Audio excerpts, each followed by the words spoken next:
Здравейте, скъпи таро приятели!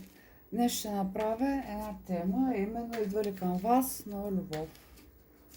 За всички, които я чакат, които я търсят, които я искат. Не забравяйте, че това е четене от общ характер и не всичко, което кажа, ще ви резонира.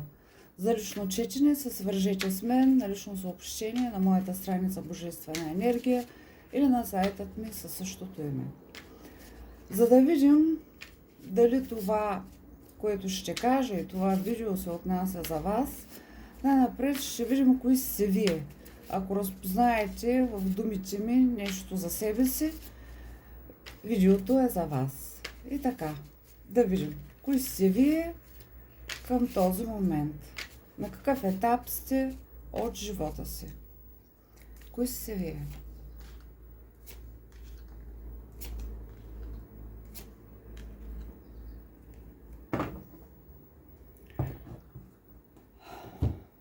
Вие към този момент сте хора, които сте безкрайно наранени. Сърцето ви е разбито на хиляди частици, не можете да се съберете, обхванали са ви едни депресивни мисли. Много от вас не могат да спят нощем, стоят будни, въртят се в леглото, не знаят какво да правят, не знаят на къде да тръгнат. Изпаднали сте в някаква депресия, тежко ви, студено ви на сърцата, на душите, в някакъв мрак вътрешно така сте се обгърнали. И изобщо тези депресивни мисли, които са ви налегнали, не знаете как да излезнете от тях. Мога да ви кажа, че вие към този момент само гледате какво нямате, а всъщност не виждате какво имате. Гледате това само което сте изгубили, а не виждате това, което ви предстои. Някак се изпаднали се в мрачните мисли на душата си и не виждате какъв подарък може да ви даде Вселената, не виждате това, което ви предстои, хубавото, което ви предстои, него не виждате. По тези карти, които ми се явяват тук, мога да кажа, че и да ви дам съвет, че трябва да се огледате около вас, за да не изпуснете шанса, новия шанс, който ще ви даде не кой да е друг, а Вселената. Вселенска карта имаме тук. Много пъти се разочароваме сами от себе си след време, когато разберем, че сме пропуснали това, което ни е давано, и гледайки назад в миналото, ние не гледаме и не виждаме настоящето, това, което е сега. Дайте да видим още малко за вас, в какъв етап от живота си се намирате в момента, в какъв етап от живота си се намирате в момента. Даже много от хората, като гледам тук, са заобиколени от близки хора, може би от приятели, хора, които искат да им помогнат. Но те не искат да приемат тази помощ. Не искат да слушат това, което им се казва. Не искат да им се дава акъл от никой. Не искат да ги получават. Затворили сте се вътре в себе си и искате да останете сами. Като си мислите, че оставяйки сами, това ще ви помогне. Но вслушайте се в съветите на близките си, на приятелите си около вас, защото те ви казват думи, които може да ви успокоят, думи, които са истина. Макар много от вас да не искат да я чуят тая истина. Да не искат да я чуят тая истина. Така, кои сте още вие? Гледайки, голяма част от вас, гледайки да излекуват разбитото си сърце, са се впуснали в работа. Работа, която смятат, че натоварвайки се, усъвършенствайки се, работейки или много от вас учат, занимават се с нещо, майстори са в това, което правят, или това, което учат, напълно им отговаря на желанията. Много от вас не могат да спят, загубили са съня си, защото търсят истината. Търсят истината, разпитват хора, мъчат се да открият това, което е скрито от тях. Мога да ви кажа по тия карти, че няма толкова нужда да търсите истината. Тук ме слушат хора интуитивни. Много от вас дълбоко в себе си я знаят тази истина, но я отричат. Слушайте вътрешния глас, слушайте интуицията си. Дайте си време да се излекувате, дайте си време на почивка. Искам да ви кажа, че от всичкото това нещо вие може да излезете много лесно, по много лесен начин. Просто като премахнете тази тук превръзка, която сте сложили на очите. Много е лесно да я свалите, но вие не го правите. Тази превръзка показва ограниченията, че тези ограничения, които вие се слагате, те са само във вашата глава. На практика те не съществуват. Махнете превръзката, успокойте мислите си, дайте си един нов шанс, излекувайте сърцето си и тръгнете напред.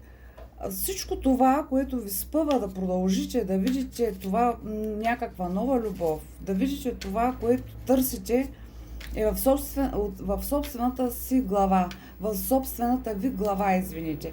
Може би някои от вас се казват, че не са готови сега за нова любов, че не са излекували сърцето си, но ще се излекувате. Дайте си това време, колкото ви е нужно.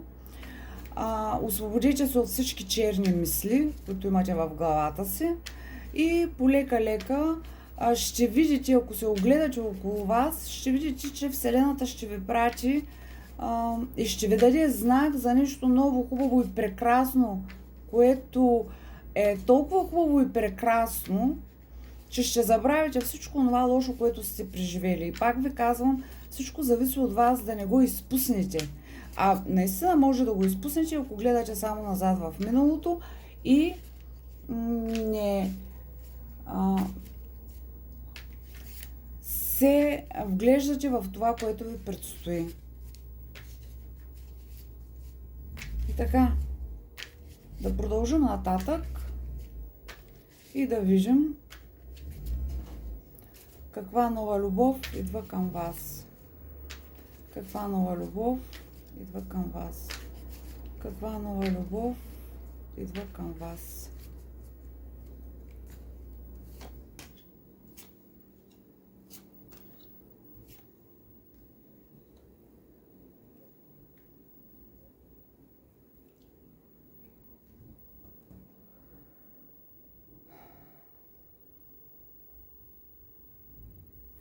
Голяма част от хората, които ме слушат тук, могат да се запознаят с човек,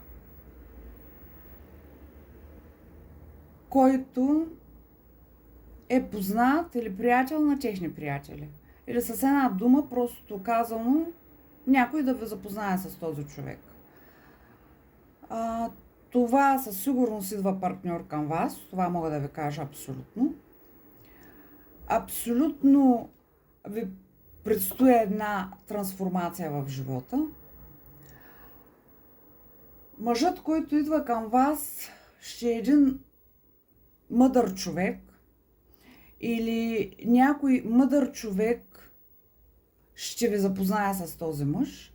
Запознанството може да стане някъде в гората, някъде където сте на път, някъде сред природата. Човекът, който идва към вас, ще е емоционален, ще ви даде любов, ще направи живота ви различен, много по-различен, отколкото е бил досега. Вие от своя страна може да имате колебания, да се впуснете пак в някакви мисли, струва ли си, наново да опитвам, не се ли струва, да си правите някакви планове въображаеми в главата. Много от вас взели си поука от миналите грешки, ще се чудят дали да тръгнат и да продължат напред. Но ще ви кажа, че тази ви връзка ще ви бъде успешна, ако вие тук подходите с разум, не с чувства. Поне първоначално да подходите с разум. Тъй да се запитате реално и да видите фактите, такива каквито са, като се направите равносметка, човекът, който идва към вас, дали е за вас или не е за вас, но разумно, без да се впускате така в някакви чувства, без да си правите въображаеми картини. Към този момент по картите, които виждам, съжалявам, че надолу не се виждат, но те ще ги вдигна малко. Искам да ви кажа, че вие с човека, който тъй идва към вас, ми излизате в сходни енергии. И този човек наистина ще бъде много, много подходящ за вас. Той ще ви даде чашата на любовта, ще ви даде положителните емоции, ще ви даде новото начало, ще ви даде чувствата, които сте чакали дълго. Тези чувства ще бъдат взаимни, ще бъдат споделени. Тъй както сте били в един мрак, в една така пустота, в една бедност и нещастно сърце, тъй изведнъж ще влезете в едни нови чувства. Вие даже няма да се усетите как ще стане това. И като ви гледам картите, моят съвет тук по тия карти е: излизайте. Има за вас нов човек. Имате и той се е запътил към вас. Предстоят ви големи промени, няма да ви бъде лесно. Трансформацията никога абсолютно не е лесна. Тя е болезнена. Наистина ще ви трябва време да излекувате сърцето си, да видите какво ви дава Вселената, какъв подарък ви дава. То няма това всичко, което ви го говоря, да стане и тъй с магическа пръчица. Трябва първо да се излекувате, да се огледате, да видите, че има и други възможности, че това не е единствения партньор на тази Вселена. Да започнете да излизате с приятели, да се вслушате в съвета на близките хора, на тези, които са около вас. И тогава, наистина, към вас ще дойде един партньор, който ще ви донесе щастие, който ще ви донесе любов, който ще ви донесе нови чувства, нови емоции, който ще отговаря на вашата същност. И колкото и съмнения да имате в него, колкото така и да си мислите: Боже, дано и този път нещо не се провали, дали това е човека за мен. Да, с времето ще видите, че ще се окаже, че този човек е за вас, тази любов е за вас. И вие тогава ще бъдете едни щастливи и доволни хора. Пожелавам ви късмет, пожелавам ви по-бързо да се възстановите, да излезете от черната дупка, в която сте попаднали, и да продължите своя път, като също така не отбягвайте и запознанствата или поканите за запознанства на ваши приятели, които искат да ви срещнат с някой.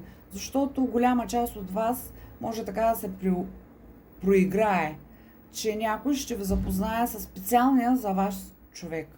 Излизайте, наслаждавайте се на живота и си помислете, че най-много трябва да обичате себе си, защото когато обичате себе си, ще срещнете в момента, в който най-малко очаквате, партньора, който е вашия човек и който ще обича вас и единствено вас.